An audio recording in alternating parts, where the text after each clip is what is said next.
और आइए अब देखते हैं हमारा आज का दूसरा केस। रईसों की रईसी, बेशुमार पैसा और उनके जीने का अंदाज, ये सब किसी को लुभा रहा था। कोई था जो दिल्ली के एक अमीर घर पर नजरें गाड़े बैठा था। यहां भी किसी की नीयत फिसली और अंजाम में किसी ने अपनी जान गंवाई।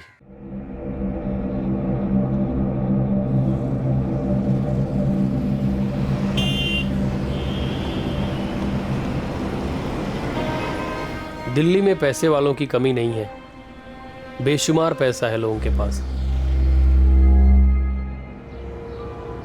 खजाने की कौन सी खान है इनके पास, न जाने कहां से आता है इतना पैसा।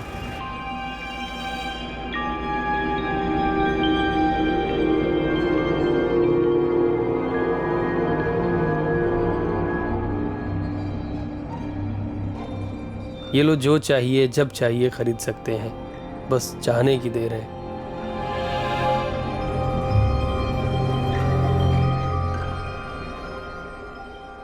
हरी, हरी, जी प्रियंका दीदी। ये लो सामान की लिस्ट, मार्केट जाके ले आओ। जी। अच्छा सुनो, सब्जियां थोड़ी देख के लाना, पिछली बार सारी सड़ी हुई सब्जियां लाई थी। जाओ।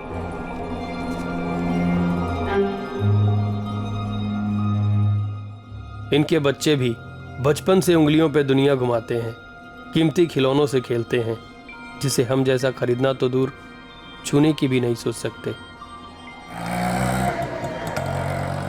सीसीटीवी कैमरे इनके पहरेदार हैं, इनकी और इनके दौलत की हिफाजत करते हैं। कुछ ना होने का खालीपन हमें डराता है और इन्हें सब कुछ संभाले रखने का, और है भी इतना ज्यादा कि संभाले नहीं संभलता।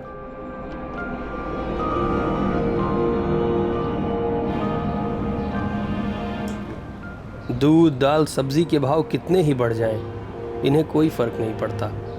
महंगाई आसमान छू रही है, पर इन अमीरों को नहीं छू पाती। ये अपनी हर ख्वाहिश को खरीदने का दम रखते हैं, और हम किसी के दिलो दिमाग में किसी दूसरे की दौलत, किसी दूसरे की शानो शौकत घर कर गई थी। अगर साफ शब्दों में कहें तो वो उस दौलत को अपना बनाना चाहता था, उसे चुरा लेना चाहता था। बाबूजी जितना पैसा कमाते हैं सब आप ही को तो भेज देते हैं। हम तुम्हारी बात समझ रहे हैं बेटा, पर तुम ही बताओ हम क्या करें।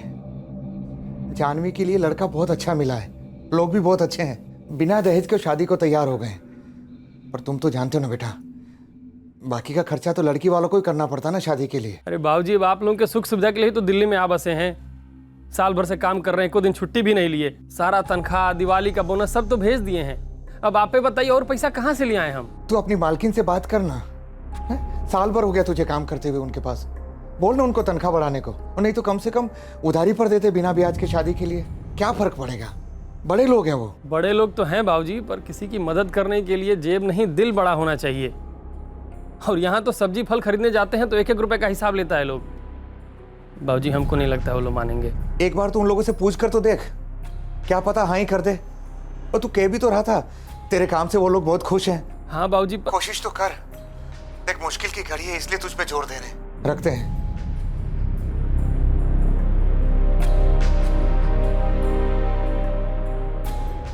क्या कहा हरी ने? क्या कर पाएगा कुछ इंतजाम? हाँ बोल तो रहा है, पर उसकी बातों से लगता है उसको अपनी मालकिन पर भरोसा नहीं है।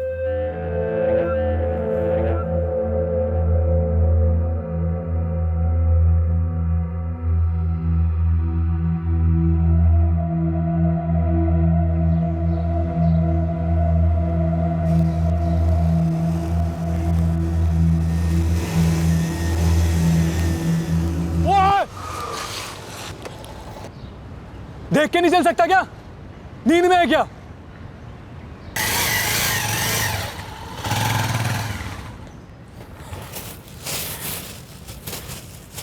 बहुत हो गया, अब तो फैसला होके रहेगा, पार या पार। हरी ने अपने मन में कुछ ठान लिया था।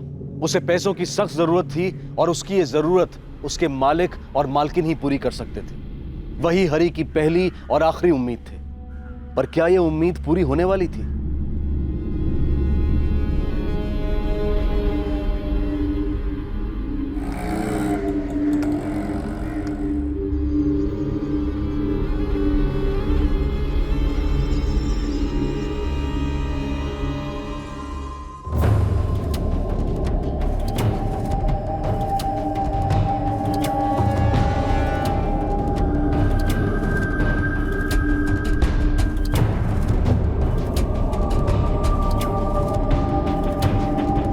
मम्मी जी मैं ना ज़रा मार्केट जा रही हूँ, 1-1.5 घंटे में लौटूंगी। अच्छा मैं गाड़ी लेके नहीं जा रही हूँ, यहाँ पार्किंग की ना बहुत प्रॉब्लम होती है। ठीक है, ऑटो रिक्शा ले लेना। जी मम्मी जी। यश क्या कर रहा है? यश अपने कमरे में है, टैबलेट पे गेम खेल रहा है।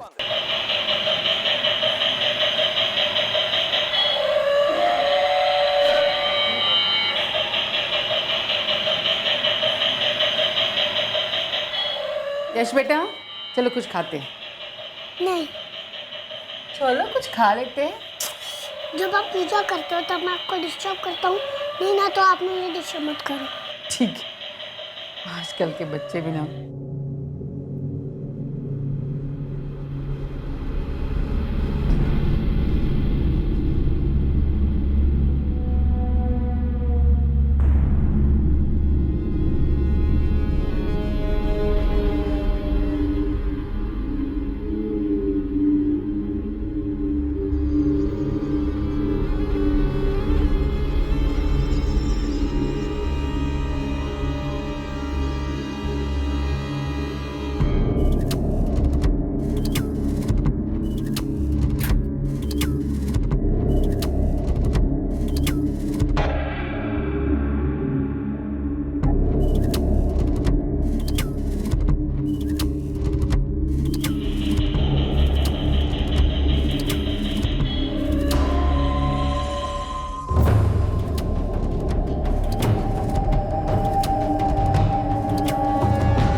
सुनो, रुको, कौन रुको?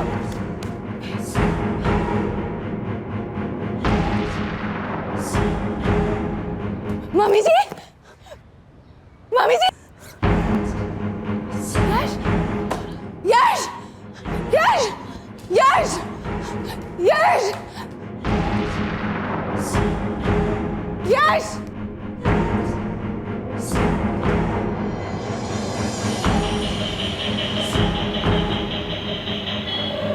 यश।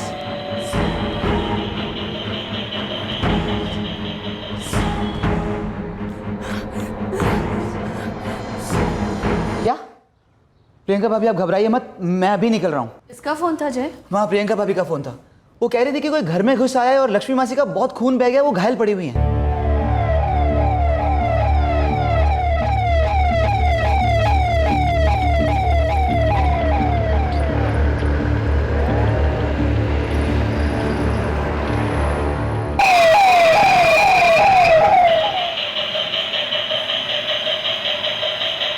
Yash, Yash, Yash,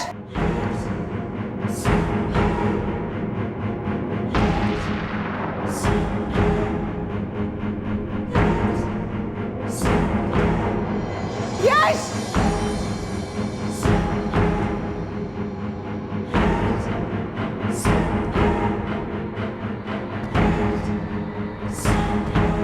Yash,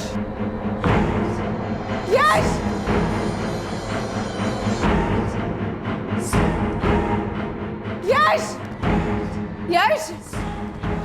yes sir. Sir address है 43 अग्रवाल्स बंगलो, शांतिगंज साउथ। ठीक है, हम अभी पहुंच रहे हैं।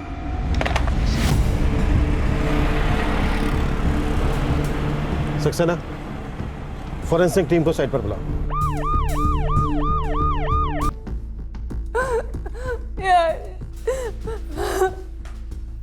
यश!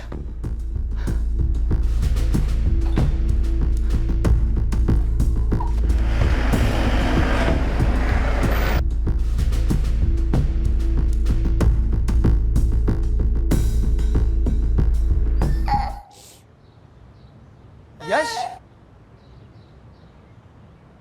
यश! ओ बच्चा, आइए। प्रियंका भाभी, यश मिल गया। भाभी! यश, यश मिल गया, यश, यश,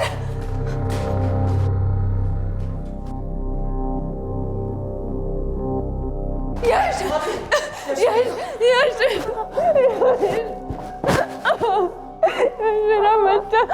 यश, यश तू ठीक है ना? यश, कुछ हुआ तो नहीं ना? तू ठीक है ना बेटा? हाँ?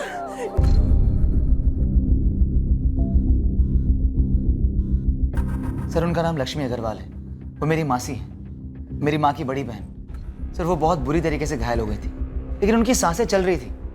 मेरे मासा जी और मेरी माँ यामिनी उन्हें हॉस्पिटल ले गए सर। कौन से हॉस्पिटल? LMG hospital. सर हम भी इसी एरिया में रहते हैं, इसी लाइन में आगे गोयल्स हाउस। जैसे ही प्रियंका भाभी का फ़ोन आया, मैं और माँ फ़ौरन चले आए।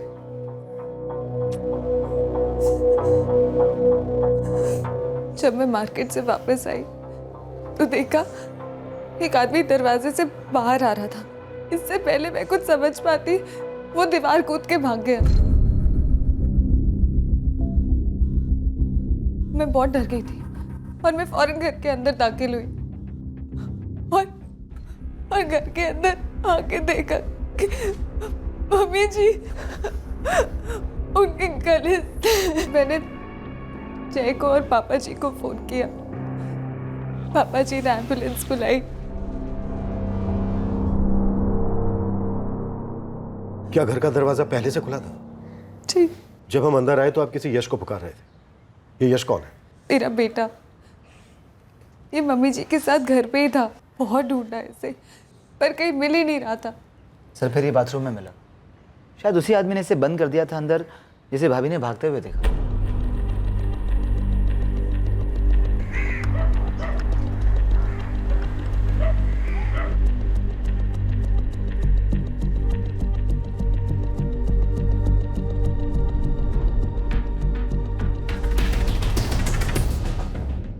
सर फोर्सली एंट्री की है, ऐसे तो कोई निशान नहीं मिले।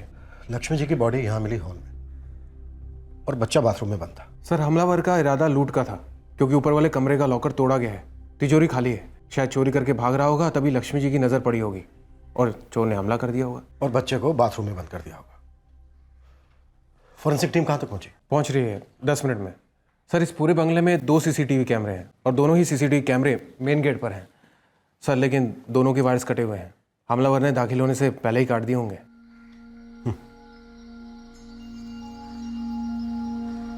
सक्सेना, मुझे लगता है बच्चे ने हमलावर को देखा है। सर मैं बात करके देखूं? अभी नहीं, बच्चा काफी सहमा हुआ है।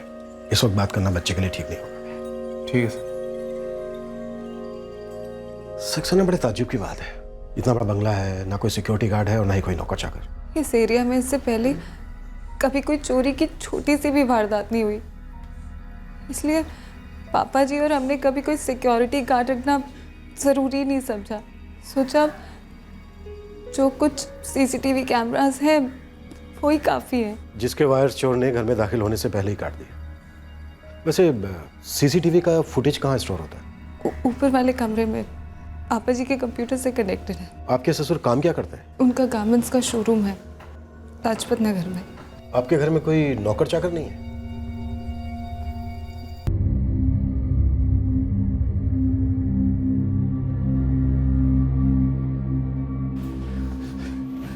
लक्ष्मी ठीक है ना डॉक्टर साहब? उनकी गले की नस बहुत बुरी तरह से कट गई थी और खून भी काफी बह चुका था। We tried our best, but sorry हम नहीं बचा पाए उनको।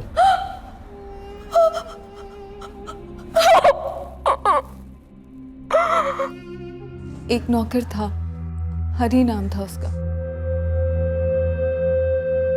था मतलब? 3 दिन पहले उसने काम छोड़ दिया। भाभी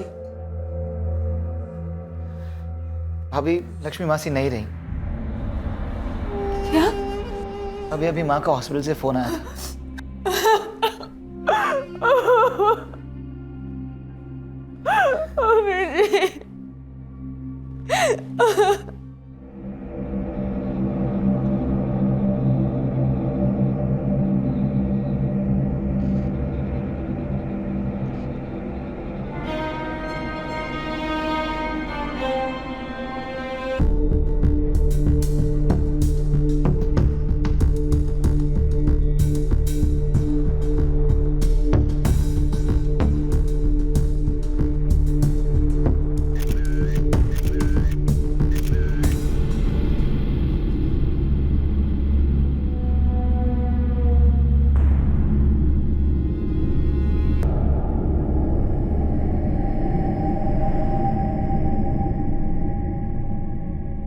क्या यश ने खूनी को देखा था? क्या उसे पहचान लिया था? खूनी ने यश को बिना कोई नुकसान पहुंचाए छोड़ दिया था।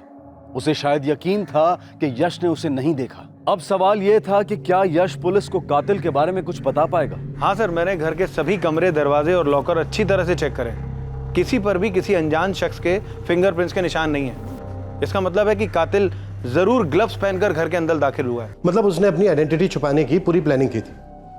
यहां तक कि एंटर होने से पहले उसने सीसीटीवी कैमरास के वायर्स भी काट दिए थे।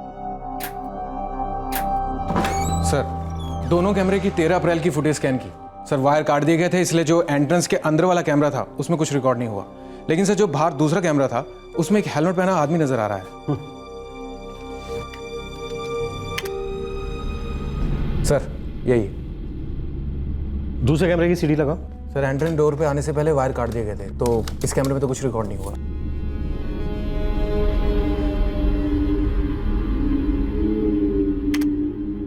घर का दरवाजा पहले से खुला था। सर, इस गलती ने कातिल का काम बहुत आसान कर दिया। ये गलती से हुई है या फिर जानबूझकर की गई?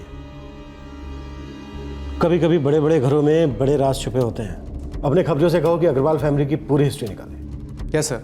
सर, कल प्रियंका ने जिस शख्स का जिक्र किया था, हरी मिश्रा, जो उनका नौकर है, जो कि 3 दिन पहले काम छोड़ के गया था, उसका नंबर स्विच ऑफ आ रहा है। हरी के मोबाइल की डिटेल्स निकालो। Yes sir.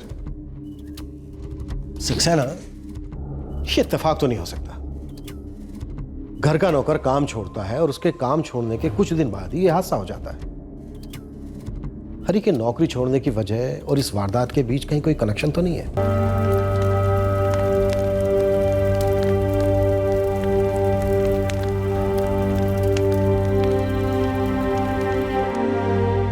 ये फोटो किसकी है? ये मेरे हस्बैंड कार्तिक है। 2 साल पहले हार्ट अटैक से इनकी डेथ हो गई। कल आप अपने नौकर हरी के बारे में बता रही थी। काम क्यों छोड़ा था उसने? जी, वो बहुत गुस्से में था, खासकर मम्मी जी से। कितना? 10,000। 6,000 से सीधा 10,000? अरे एक बार में इतनी तनख्वाह कोई बढ़ाता है क्या?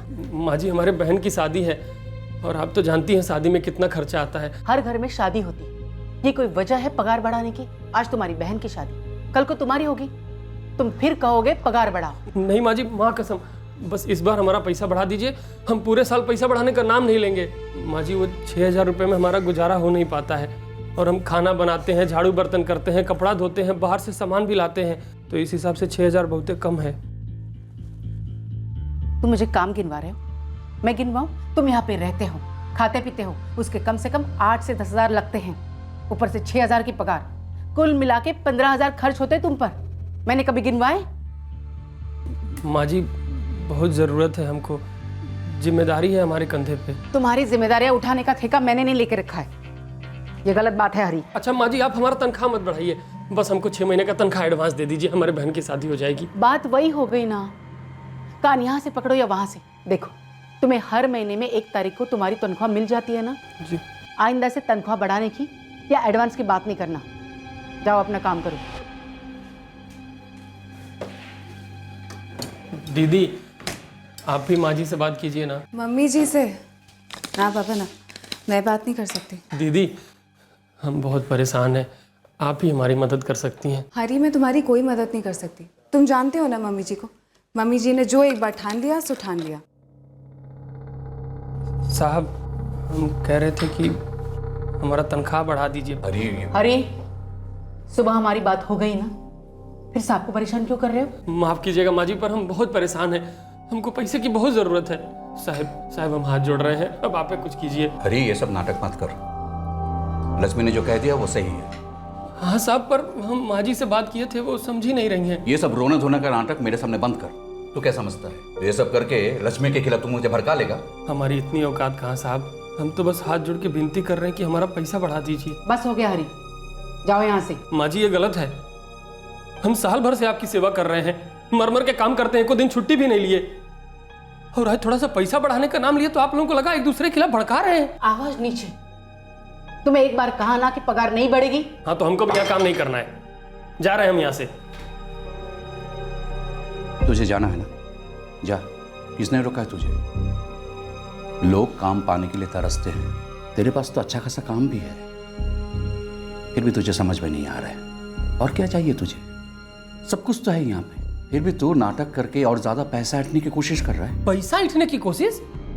साहब हम यहाँ हाथ जोड़ के आप लोगों से विनती कर रहे हैं और आपको लग रहा है हम पैसा ऐंठने की कोशिश कर रहे हैं? जा रहे हैं हम यहाँ से, पर एक बात कहेंगे, भुगतना पड़ेगा आपको।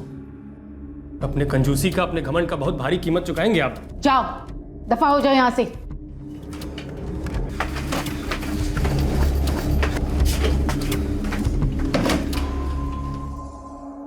और फिर वो चला गया। हम नया नौकर ढूंढ ही रहे थे, तब तक सारे घर का काम मैं ही संभालती थी। वो जाते जाते धमकी देकर गया था? जी सर, मैंने कभी भी हरी को इससे पहले इतना गुस्सा होते कभी नहीं देखा। इस वक्त उसका फोन स्विच ऑफ है। उसके गांव का एड्रेस या उसके किसी दोस्त का नंबर होगा आपके पास? जी नहीं सर, एक्चुअली हरी पहले हमारे घर पे काम करता था। मौसी के यहाँ जरूरत थी इसलिए हमने उसे यहीं भेज दिया था। और आपके यहाँ किसने भेजा था? मैं कुछ सामान खरीदने मार्केट गई हुई थी। हरी अचानक सामने से आया और काम मांगने लगा। कब की बात है ये? करीब 1.5 साल पहले। माँ जी नमस्ते। आपको घर का काम करने के लिए कोई आदमी चाहिए क्या? हम घर का सारा काम कर लेते हैं, खाना बनाना, कपड़ा धोना, झाड़ू बर्तन, सब कुछ।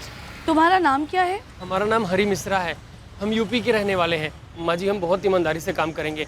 आप चाहें तो 2 दिन काम करा के देख लीजिए, हम कोई शिकायत का मौका नहीं देंगे। हमारा नौकर बंसी उस वक्त गाँव गया हुआ था, हमें नौकर की ज़रूरत थी। हरी खुद सामने से आया, उसे देखने और उसके बातचीत से वो ठीक लगा, इसीलिए हमने उसे काम पर रख लिया और वो काम में अच्छा था। सर, एक्चुअली उस वक्त लक्ष्मी मौसी को भी फुल टाइम नौकर की तलाश थी, तो जब बंसी वापस गांव से लौटा तो हमने हरी को यहाँ भेज दिया उनके पास। हरी के काम से या उसके बर्ताव से कभी आपको कोई शिकायत हुई? बिल्कुल नहीं सर, वो अपने काम में बहुत मेहनती था और जहाँ तक मुझे याद है यामिनी दीदी को भी उसका काम पसंद था। इसीलिए जब उन्होंने बताया कि हरी काम छोड़ कर गया है और धमकी दी है, मुझे बहुत अजीब लगा। मुझे भी अंदाजा नहीं था सर कि बात इतनी बढ़ जाएगी। हरी यूपी में कहाँ से है? शायद इलाहाबाद से। इलाहाबाद में उसका परिवार रहता है, उसके बाप, उसकी माँ और उसकी बहन, जिस बहन की शादी के लिए वो पैसे मांग रहा था। प्रियंका जी, यश की हालत कैसी है अभी? अभी भी बहुत डरा हुआ है। हम बात कर सकते हैं उससे? हेलो यश बेटा, बहुत अच्छा रूम है आपका। एक बात बोलूं, आप ना बहुत ब्रेव हो, स्ट्रॉन्ग बॉय है ना? अच्छा बेटा, मुझे ना आपकी एक हेल्प चाहिए। उस दिन जो आदमी था हेलमेट पहने हुए, आपने उसका चेहरा देखा था या पहले कभी देखा था उसे? यश, अंकल कुछ पूछ रहे हैं ना, बेटा जवाब दो। मैं समझ गया, आज यश इस बारे में बात करने के मूड में नहीं है, पर कोई बात नहीं बेटा, जब आपका मूड होगा हम तब बात कर लेंगे। उस आदमी ने आपको बाथरूम में बंद कर दिया था और डराया भी होगा, लेकिन अभी आपको डरने की जरूरत नहीं है। अब ना हम उसे डराएंगे, ठीक है? तिजोरी की चाबी हमेशा लक्ष्मी के पास ही रहती थी,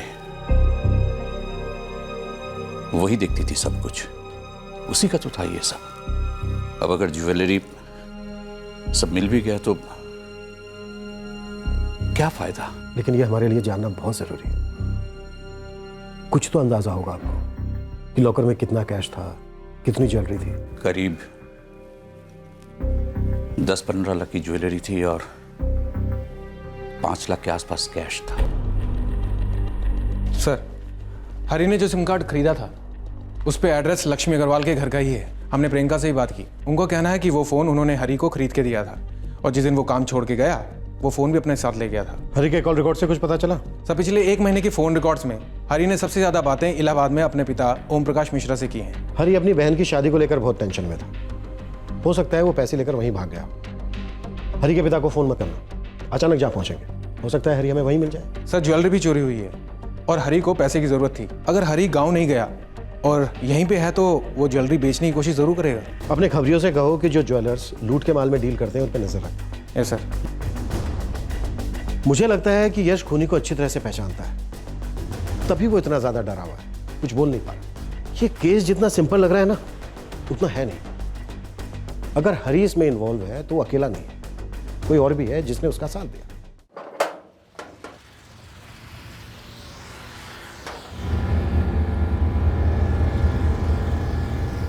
अरोरा के पास पैसे आ गए लेकिन मैनर्स नहीं आए।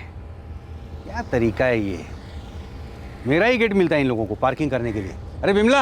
हाँ जी, क्या हो गया? ये देख, ये अरोरा के बेटे सनी ने ये अपनी बाइक कहाँ पार्क की है देख। अरे कितनी बार समझाया इन लोगों को कि अपनी या अपने दोस्तों की बाइक अपने गेट के पास खड़ी किया करे। आप काम पे जा रहे हो तो क्यों अपना खून जला रहे हो?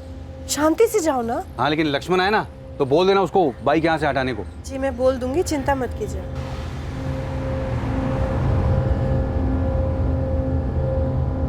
हरी मिश्रा इस केस का प्राइम सस्पेक्ट था। उसके पास खून करने का मोटिव था और उसका फोन स्विच्ड ऑफ होना पुलिस के शक को और पुख्ता कर रहा था। हरी उस घर में 1 साल से काम कर रहा था, उस घर के चप्पे चप्पे से वाकिफ था। कब, कहां, कैसे, क्या मिलेगा ये वो बखूबी जानता था। और पुलिस हरी की तलाश में इलाहाबाद के लिए निकल चुकी थी। नहीं नहीं साहब, हमारा हरी ऐसा कर ही नहीं सकता।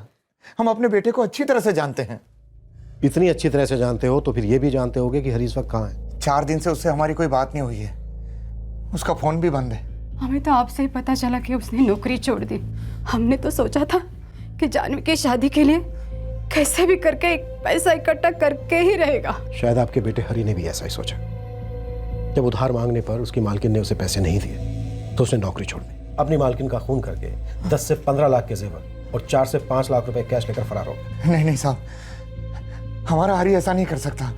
हम उसे अच्छी तरह से जानते हैं। अगर उसने ऐसा कुछ नहीं किया है तो फिर वो अपना फोन बंद करके क्यों बैठा है? आप लोगों से बात क्यों नहीं कर रहे? मेरे भैया ऐसा कर ही नहीं सकते हैं। आपको अगर विश्वास ना हो तो जाइए उन लोग से पूछिए जहाँ भैया पहले काम करते थे।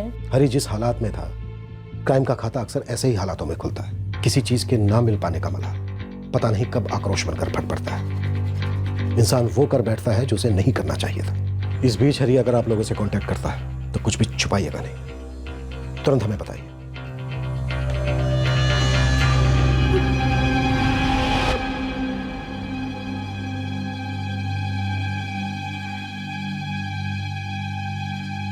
हमें हरी को पैसे दे देना चाहिए था, तो शायद ऐसा नहीं होता। हमारे आज के बर्ताव का कल क्या नतीजा होगा ये कोई नहीं जानता। दीदी को हरी के साथ पैसों के लिए उलझना नहीं चाहिए था।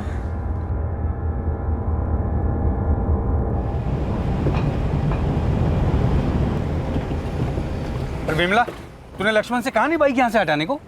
मेरे दिमाग से ही निकल गया। और आप भी क्या रोज रोज एक ही बात के लिए अपना बीपी हाई करते रहते हैं? गेट खुल तो जाता है हमारा। एक दिन ना इसके दोनों टायर की हवा निकाल के सारे पुर्जे अलग करके जाके कबाड़ी में बेच के आऊंगा बाइक, तब जाके समझेंगे ये लोग।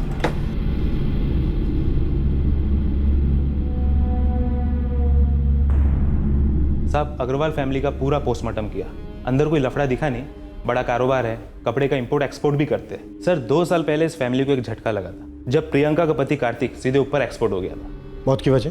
दिल का दौरा। इस जय के बारे में कुछ पता चला? इसका फैमिली के किसी मेंबर के साथ कोई दिल का लफड़ा?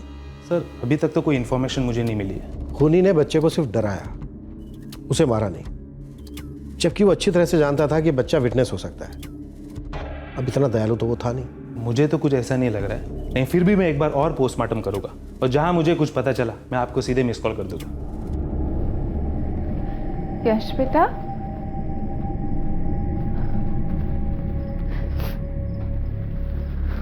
यश बेटा, मम्मी ने ना आज आपकी फेवरेट खीर बनाई है।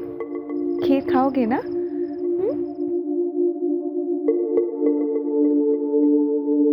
यश, ऐसे डरते नहीं है, मम्मा है ना आपके साथ। समझती हूँ यश, तुम अभी बहुत छोटे हो और तुम्हारे लिए ये सब कितना मुश्किल होगा। एक बात बताओ, तुम उस हेलमेट वाले अंकल को जानते हो? उन्होंने हेलमेट पहनी थी।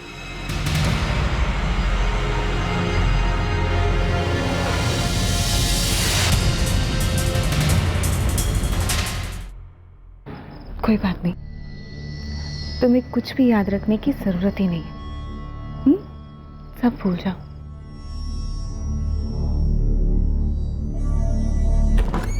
सर, हरी की सेल डिटेल मिल गई है सर। 13 अप्रैल को यानी कत्ल के दिन उसका फोन शांतिगंज के आसपास ही था और उसका फोन उसी एरिया में स्विच ऑफ भी हुआ था। हर कड़ी हरी को इस केस में और भी मजबूती से जोड़ रही है। मैंने हरी के पुराने मालिकों से बात की, सब उसकी बहुत तारीफ कर रहे थे। एक पल के लिए तो मैं भी सोचने लगा कि हरी हालात का मारा है, उसने किसी को नहीं मारा। पर मर्डर के दिन हरी के फोन का उस एरिया में होना, इसकी कोई और वजह हो ही नहीं सकती। Right sir. सर हरी के फोन रिकॉर्ड्स में एक नंबर और है, पंकज शर्मा का। हरी के घर छोड़ने के बाद उसका फोन फिर से ऑन हुआ। सर एक बात और, हरी और पंकज की फोन लोकेशन बिल्कुल सेम थी, प्रतीक मार्केट, और पंकज रहता भी उसी एरिया में।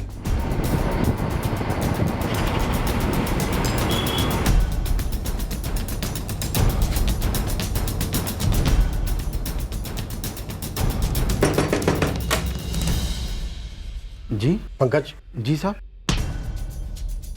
हरी का साहब अंदर है, खाना खा रहा है। अब मार खाएगा।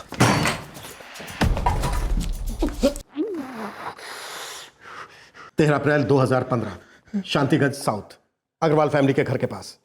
और उसके बाद तूने अपना फोन स्विच ऑफ कर दिया। बोल, उस एरिया में गया था या नहीं? हाँ साहब, मैं बंगले तक गया था। बंगले के दर्शन करने? नहीं साहब, माफ़ी मांगने गया था। जब मैंने गुस्से में नौकरी छोड़ दी तो हमको ख्याल आया कि हमारी बहन की शादी है और हमारे पास पैसे नहीं होंगे तो शादी कैसे होगी साहब। और वहां पहुंचकर तेरा इरादा बदल गया। तूने सोचा जो चीज मांगने पर नहीं मिल रही है उसे छीन लेता हूं। सबसे पहले तूने सीसीटीवी कैमरास के वायर काटे और उसके बाद अपनी मालकिन का गला। हाँ? नहीं साहब, ये सब झूठ है। हमने ऐसा कुछ नहीं किया है।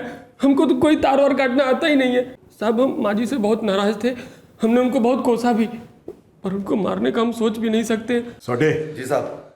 ये लातों के भूत है। जी। मार मार के भगाओ इन भूतों को। जी साहब। नहीं साहब, नहीं साहब, नहीं साहब, कुछ नहीं किया, कुछ नहीं किया साहब, कुछ नहीं किया। हरी ने मुझे बताया कि उसका अपनी मालकिन के साथ कुछ कहा सुनी हो गया था, और साहब वो सीधा काम छोड़कर मेरे पास आ गया। यहाँ गरीब की चमड़ी छूट जाएगी पर अमीर की दमड़ी नहीं छूटेगी। बस भैया शांत हो जाओ, चुपचाप खाना खाओ, सो जाओ। कैसे सो जाएं यार? पंकज, तुमको नहीं पता इन लोगों के पास कितना पैसा है, बस हमको नहीं देते हैं। खुद खर्चा दिल खोल के करते हैं और हमारे टाइम पता नहीं दिल सिकुड़ क्यों जाता है। 4000 रुपया कोई बहुत बड़ा रकम नहीं है इनके लिए। इतना तो एक दिन के होटल के खाने में खर्च हो जाता होगा, पर हमको नहीं दिए। हम इनका पैसा लेके भाग जाते का? तिजोरी में पैसा भरा है और दिल एकदम खाली। इस बारे में सुबह शांति से बात करेंगे, ठीक है? अभी चुपचाप खाना खाओ और सो जाओ। यानी हरी ने पहले ही सोच लिया था उनकी तिजोरी में हाथ मार के अपना जी भर लेने का और उनका खून करके अपनी भड़ास निकालने का। क्यों? नहीं साहब, ऐसा नहीं है। हरी को हम बचपन से जानते हैं साहब, हम दोनों दिल्ली भी साथ में आए थे। मानता हूँ साहब हमारे हालात अच्छे नहीं है, लेकिन इसका मतलब ये नहीं कि हम किसी का खून करके, किसी के घर में चोरी करके अपने हालात सुधारेंगे। अगर तेरा दोस्त इतना सच्चा था तो 4 दिन से तेरे घर पे पड़ा क्या कर रहा था? उसका फोन क्यों बंद आ रहा था? और कल वाले दिन को ही वो वापस वहां क्यों गया? हरी ने अगले दिन से ही दूसरा काम देखना शुरू कर दिया था, लेकिन 2-3 दिन घूमने के बाद भी उसे कोई काम नहीं मिला। वो खुद को ही कोसने लगा। उसे लगा शायद उसने गलती कर दी काम छोड़कर, और वो अपनी पुरानी मालकिन के पास माफी मांगकर फिर से लग जाना चाहता था। इसीलिए वहां गया था साहब, और फोन तो उसका खराब हो गया था। साहब जितना पीटना है पीट लो साहब, पर सच तो यह है कि हम माफी मांगने गए थे, पर दरवाजे से लौट आए क्योंकि हिम्मत नहीं हो रही थी। और मारो, क्योंकि हम कुछ भी बोलेंगे आपको भरोसा ही नहीं होगा। हम तो शकल से ही चोर लगते हैं ना। रुपया पैसा जेवर कुछ भी चोरी हो जाए तो सबसे पहले उंगली नौकरों पे ही उठती है। हमारी तो नजर लगी रहती है ना आप लोगों की चीजों पे। बहुत तोड़ा हरी को, लेकिन वो अपनी बात से पलटा नहीं। मुझे लगता नहीं सर कि उसने चोरी या खून किया है। सर उसका दोस्त पंकज भी ये बोल रहा है। सर पंकज का पूरा घर छान मारा, लेकिन लूट का कोई सामान मिला नहीं, और हरी का कोई दूसरा ठिकाना हो ऐसा सर लगता नहीं। वो जहां जहां काम करता था उन्हीं घरों में रहता था सर। ये हरी एक्टिंग अच्छी कर रहा है, ये अपने सच में अच्छा आदमी है। अब तक हम यही मानकर चल रहे थे कि हरी ने ये मर्डर पैसों के लिए किया।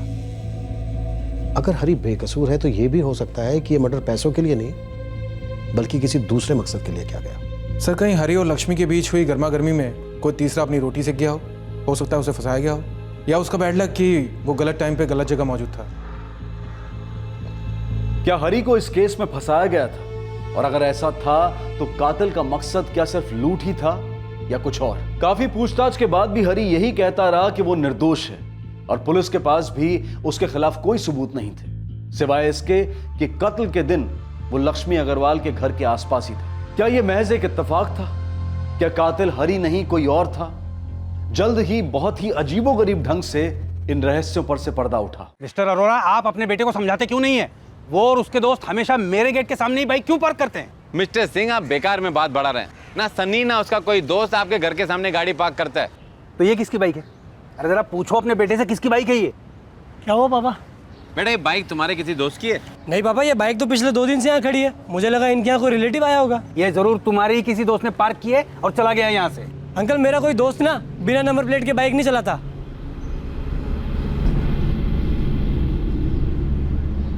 कमाल है, नंबर प्लेट निकाली गई है। जरूर किसी गलत काम के लिए इस्तेमाल की गई होगी। अंकल, आप मुझे ऐसे क्यों देख रहे हो? कुछ नहीं, अब तो पुलिस आके देखेगी। पापा आप चलिए।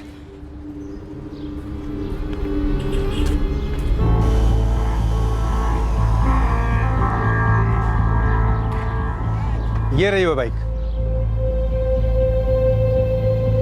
इस बाइक को पुलिस स्टेशन लेके जाते हैं।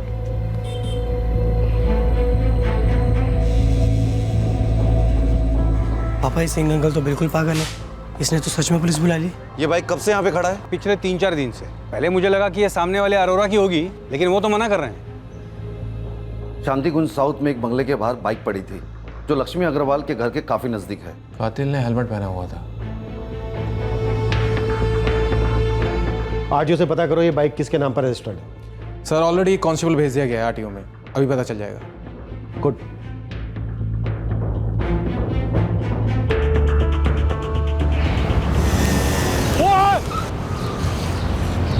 देख के नहीं चल सकता क्या? नींद में है क्या?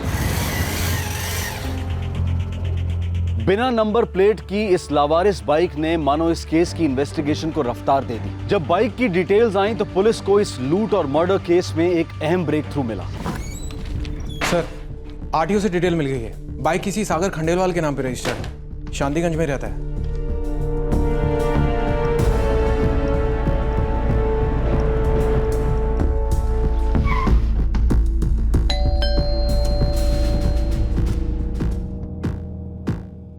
सागर खंडेलवाल यहीं रहता है? क्या काम है आपको सागर से? हमारे कुछ सवाल हैं, उनके जवाब चाहिए आपके बेटे सागर से। वो इस वक्त घर पर नहीं है। ये सागर की बाइक है? जी हाँ। शायद फोटोग्राफ आपने ध्यान से नहीं देखा। बाइक पर नंबर प्लेट नहीं लगी है। बिना नंबर प्लेट की बाइक चलाता है आपका बेटा? जो भी बात है आप साफ साफ बताइए। हमें शक है कि आपका बेटा सागर लक्ष्मी अग्रवाल के मर्डर केस में इन्वॉल्व है। ये क्या कह रहे हैं आप? मेरा बेटा इंजीनियर है, वो पढ़ा लिखा है, वो ऐसे काम नहीं कर सकता है। इंस्पेक्टर, हम इज्जतदार लोग हैं, हमारा बेटा ऐसा काम कर ही नहीं सकता। आपका दिमाग तो खराब नहीं हो गया? आप जानते क्या कह रहे हैं आप? अच्छी तरह से जानता हूं मैं क्या कह रहा हूं, और दिमाग किसका खराब हो गया है ये आपके बेटे से बात करने के बाद पता चल जाएगा। देखिए इंस्पेक्टर, लीजिए, आ गया मेरा बेटा। सागर बेटा, तेरी बाइक कहाँ है? ये लोग जानना चाहता है, पता ही नहीं। बाइक पापा वो तो यहीं पर है। क्या मतलब कहाँ? सर वो तो घर के पीछे खड़ी है, लेकिन आप लोग क्यों पूछ रहे हैं? घर के पीछे ही है ना, तो चलो चल के देख लेते हैं। आओ। सॉरी सर, वो मेरे दिमाग से निकल गया। वो दरअसल मैं शायद अपने दोस्त के घर खड़ी करके आ गया था। दोस्त का नाम? मनीष? नहीं, शायद कपिल। कपिल का नंबर दो, अभी बात करके पता कर लेते हैं। सागर, प्रॉब्लम क्या है? तू ठीक से जवाब क्यों नहीं दे रहा है? सागर, कहीं तूने कुछ गलत तो नहीं किया ना? नहीं पापा, बिल्कुल नहीं। कमाल की बात कर रहे हैं आप। ये लोग बिना बात के सवाल पूछ रहे हैं और आप। पापा मेरी बाइक है, मैं कहीं भी खड़ी कर सकता हूँ। ये रही तुम्हारी बाइक, और ये किसी कपिल के घर नहीं बल्कि पिछले 4 दिन से कृष्णा सिंह के बंगले के पीछे खड़ी है। हमें बिना नंबर प्लेट की बाइक तो मिल गई है, कोई नहीं, हेलमेट भी मिल जाएगा। पूरा घर छान मारो, एक भी कोना छूटना नहीं चाहिए। बैग देखा पहले। बिना सर्च वारंट के आप मेरे घर की तलाशी नहीं ले सकते इंस्पेक्टर साहब, मेरी पहुंच भी ऊपर तक है। मैं एक मर्डर केस की तहकीकात कर रहा हूं और इसे सोल्व करने के लिए मैं हर मुमकिन कोशिश करूंगा। हमें शक है कि आपका बेटा इस केस में इन्वॉल्व है।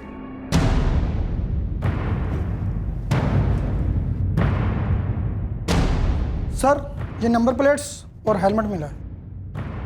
मैं समझ सकता हूं इस वक्त आप लोगों पर क्या बीत रही हो। उस घर के सीसीटीवी फुटेज से हमें पता चला कि कातिल ने हेलमेट पहना हुआ था। ये वही हेलमेट है।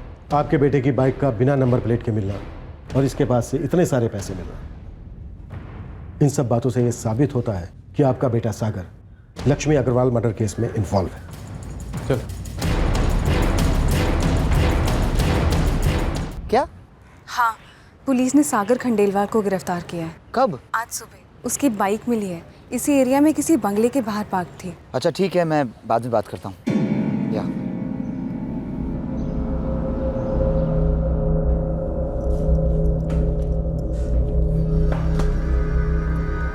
चल बोल, जो भी सच है बोल दे। अब चुप रहने से कोई फायदा नहीं है सागर। अगर मैंने तेरा ये मौन व्रत तोड़वाया ना तो तेरा सब कुछ टूटेगा, एक भी हड्डी सही सलामत नहीं बचेगी। बोल। सर, मैं नहीं मारा उस औरत को, मुझे पैसा चाहिए था। चोरी करने के लिए मारा या फिर किसी ने पैसे दिए थे मर्डर करने के लिए? नहीं, किसी ने पैसे नहीं दिए थे सर, बल्कि मुझे उनके पैसे चाहिए थे। उनके आलीशान बंगले को देख के मेरे मन में लालच आता था। जब भी उस बंगले के पास से गुजरता था मेरी नजरें वहीं टिक जाती थी। अग्रवाल काफी अमीर थे, हमेशा सोचता था कितना पैसा होगा इनके घर में। क्या शान की जिंदगी जीते थे वो लोग। तू भी कोई गरीब परिवार से नहीं है, खुद इंजीनियर है, फादर अच्छी पोस्ट पे है तेरे। लेकिन पापा के पास हमेशा मुझे देने के लिए नसीहतें थी, पैसे कभी नहीं। मैं खुद का बिजनेस करना चाहता था, एंटिक्स का। मेरे दोस्त के फादर भी इसी लाइन में है, वो भी अग्रवाल से इतने अमीर हैं सर। वो मेरी हेल्प करना चाहते थे, लेकिन सर इनिशियल इन्वेस्टमेंट की ज़रूरत थी। बेटा ये एंटिक के बिजनेस का आइडिया तुम्हें कहाँ से आ गया? तुम इंजीनियर हो, मैं अच्छे से जॉब मिल जाएगी। पापा, मम्मी, मुझे 9 से 5 की नौकरी में कोई इंटरेस्ट नहीं है। इंटरेस्ट नहीं है तो इंटरेस्ट पैदा करो। तुम्हें सिर्फ अपने दोस्त के पापा के पैसे नजर आते हैं, उसके पीछे कितनी मेहनत लगी होगी, कितना वक्त लगा होगा, ये तुम नहीं जानते। ऐसे जोश में आके बिजनेस करना सरासर बेवकूफ़ी है, और ऐसी बेवकूफ़ी में मैं कभी इन्वेस्ट नहीं करूँगा। मैं जानता था मैं कितना भी गिड़गिड़ाऊंगा पापा नहीं मानेंगे। मुझे खुद ही कुछ करना होगा, और मैंने मन ही मन फैसला कर लिया था कि मुझे पैसा कहाँ से और कैसे लाना है।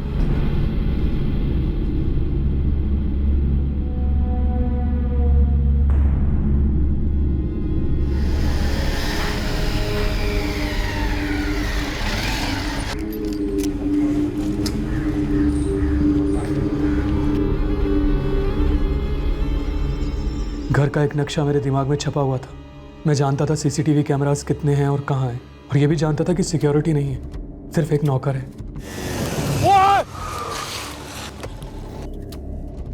और जब पता चला कि उस नौकर ने काम छोड़ दिया है तो मुझे लगा यही सही मौका है, और इससे पहले कि कोई और दूसरा नौकर आ जाए मुझे हर हाल में ये काम करना था।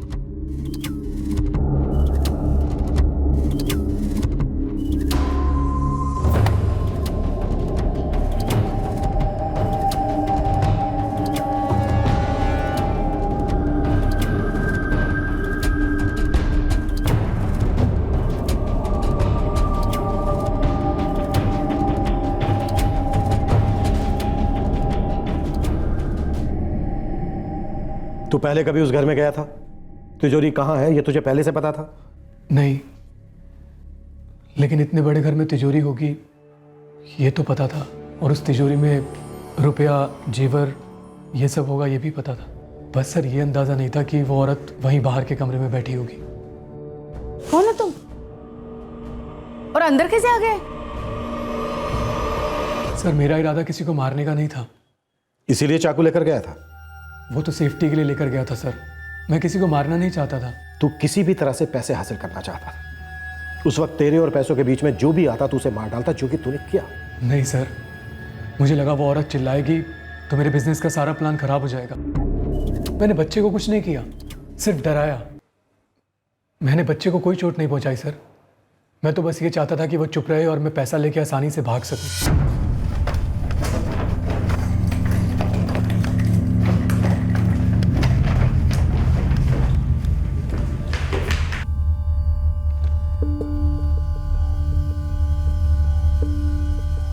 सर उस औरत को गेट पर देखकर मैं डर गया था और दीवार कूद के भाग गया। मैं बाइक लेने भी नहीं गया। मुझे लगा जैसे ही हेलमेट वाली बात पता चलेगी तो सब लोग ये सोचेंगे कि हमला करने वाला बाइक पर ही आया था। तूने वाकई में ऐसा सोचा कि तू लूट के पैसों से अपना बिजनेस खड़ा कर पाएगा? 10 लाख रुपए मिले थे सर, ज्वेलरी बेच के। वो पैसा तेरे कभी काम नहीं आता, क्योंकि वो पैसा तेरा था ही नहीं। मेरा तो कभी कुछ था ही नहीं सर। जो था वो भी कभी मेरे काम नहीं आया, यहां तक कि मेरे पापा भी नहीं। उनके पास पैसे तो थे,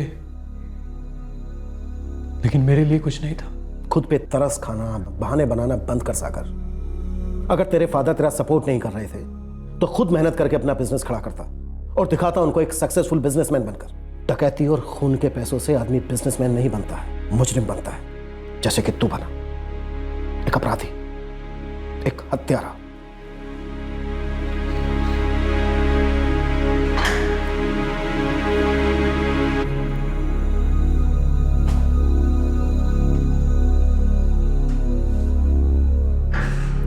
सॉरी हरी, क्या करें, हालात ही कुछ ऐसे। तो शुरू से ही हमारे खिलाफ रहे। हम जैसों की जिंदगी तो हालात से लड़ने में ही खत्म हो जाती है, वरना पैसा कमाने का, बड़ा बनने का जुनून हमारे भीतर भी है, पर हम दूसरे के माल को पाने में अपना झोपड़ा नहीं जलाते। और साहब, हम क्या किसी का हक मारेंगे? हमें तो कई बार हमारे हक का ही पैसा नहीं मिलता, पर हमारी शिकायत कौन सुनता है? साहब, हम पे आरोप लगाना, हवालात में बंद करना कितना आसान है, और हम पे यकीन करना, हमारी जरूरतों को समझना इतना मुश्किल। शायद तुम सही कह रहे हो, पर अगर तुम मेरी जगह होते और मैं तुम्हारी जगह, तो शायद तुम भी ऐसा ही करते। हमारा काम ही कुछ ऐसा है। जो तुम्हारे साथ हुआ है उसे मैं वापस तो नहीं ला सकता। बस मैं यही कहना चाहता हूं कि आई एम सॉरी। बहुत गलत किया हमने हरी के साथ। उसकी जरूरत के समय हम काम नहीं आए। फिर से गलत किया जब हम एक ही पल में ये मान लिए कि उसी ने ही पैसों के लिए लक्ष्मी को मार दिया। गुनाह तो उसी ने किया है जो सोकल अच्छे परिवार से है। किस चीज की कमी थी? कौन है अच्छे परिवार? सागर, हम या हरी? जानते हैं, मुझे इंजीनियरिंग कभी नहीं करनी थी, लेकिन आप चाहते थे ना, इसीलिए कि पापा, जो मैं करना चाहता था वो तो कभी आपने मुझे करने ही नहीं दिया। मेरे खुद के कुछ सपने, कुछ एम्बिशंस भी तो हो सकते थे ना पापा। बिजनेस करना चाहता था और उसके लिए मुझे पैसे चाहिए थे। आपके पास नहीं आता तो कहां जाता? गलती मेरी ही है बेटा, मुझे तेरा साथ देना चाहिए था, लेकिन बेटा पैसों के लिए तूने किसी को मार दिया। तेरे सपने किसी की जिंदगी से बड़े कैसे हो सकते हैं? सॉरी पापा,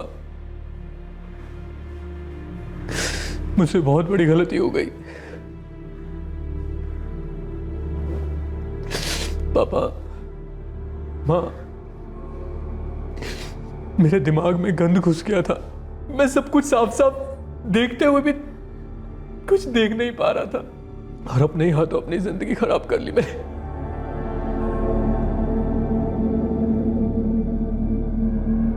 सागर को आईपीसी की धारा 302 के तहत हत्या के लिए और धारा 394 के तहत डकैती को अंजाम देने के इरादे से किसी को जानबूझकर चोट पहुंचाने के लिए बुक किया गया है। हरी के लिए मौजूदा तनख्वाह में अपने परिवार की जरूरतें और बहन की शादी की जिम्मेदारी को निभा पाना मुश्किल हो रहा था। उसकी लाख विनती के बावजूद भी उसकी तनख्वाह नहीं बढ़ाई गई और नाराजगी में उसने काम छोड़ दिया। पर गुस्से में आकर अपने मालिकों को दी गई उसकी धमकी ने उसे इस केस में प्राइम सस्पेक्ट बना दिया, जबकि उसका इस जुर्म से कोई वास्ता नहीं था। सोच कर देखें कि अगर हरी की तनख्वाह बढ़ा दी गई होती तो उसकी मुश्किलें कितनी आसान हो जाती। अपने परिवार और अपनी बहन के प्रति जिम्मेदारियों को वो कितनी अच्छी तरह से निभा पाता। अगर और गहराई में जाएं तो यकीनन 13 अप्रैल की सुबह को हरी घर पर ही होता, या शायद प्रियंका की जगह वो मार्केट गया होता, तो उस सूरत में प्रियंका घर पर होती।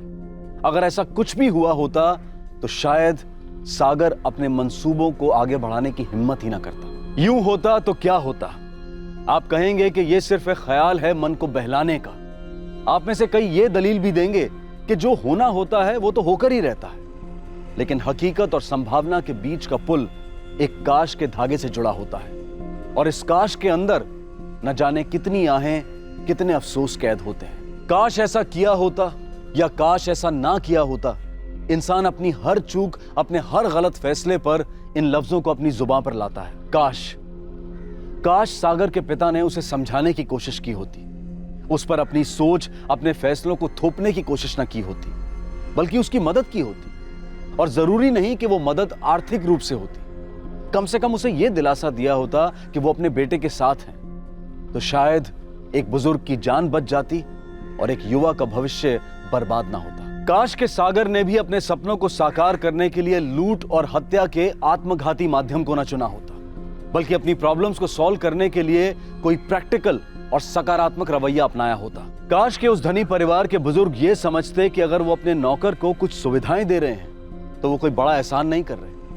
अगर वो उसे रहने की जगह और 2 वक्त का खाना दे रहे हैं तो उसका ये मतलब नहीं कि वो ये समझ लें कि अब उन्हें तनख्वाह देने या नियमित रूप से उस तनख्वाह में उचित इजाफा करने की जरूरत ही नहीं है। जिस हालात से, जिन तकलीफों से, जिन गमों से हम गुजरते हैं, दरअसल यही हमारे सबसे बड़े टीचर्स होते हैं जो हमें जिंदगी के अहम सबक सिखाते हैं। लेकिन क्या यह बेहतर नहीं होगा कि बार बार गिरकर सीखने की बजाय हम औरों की जिंदगी से भी सबक लें? किसी अपराध का हिस्सा बनकर सीखा गया सबक बेहद तकलीफदेह होता है, क्योंकि हमें हर कदम पर प्रतीत होता है कि हमने दस्तक सुनी थी, बार बार सुनी थी कि क्राइम नेवर पेज, लेकिन सुनकर भी अनसुनी करती।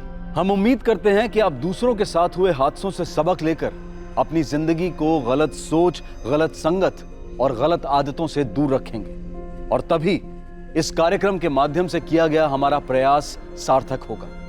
आपसे फिर मुलाकात होगी अगले एपिसोड में एक और नए केस के साथ।